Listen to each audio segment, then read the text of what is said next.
Question 8. An object is thrown into the air with the initial velocity of 6 meters per second from a height of 15 meters. The equation h of t equals negative 4.9 t squared plus 6t plus 15 models the height of the object in meters after t seconds. So they gave us the information that our initial velocity was 6. They already plugged that in for me, and that the initial height was 15. So that's already been put into my equation. And it asks us about how many seconds does it take for the object to hit the ground. So round your answer to the nearest tenth of a second. So a couple of helpful hints. So when the object hits the ground, the height is 0. Okay, if you think about that visually, you've got your, if I have this on a coordinate plane, you've got something that is a parabola, and it's been thrown into the air. So here would be like my max height, and then right here is where my item would hit the ground. Okay, so that's when my height is at 0.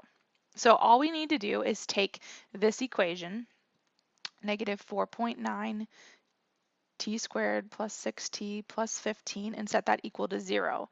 And we know whenever we have a quadratic equation, okay, that's quadratic because it's raised, it's got a degree of 2, we can use the quadratic formula to solve.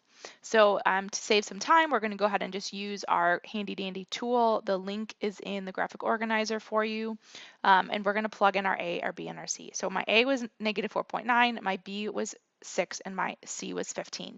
It gives me 2 answer choices, okay, but only one of them makes sense. Okay, let's take a look. We only keep the answer that makes sense because we're talking about how many seconds it takes to hit the ground.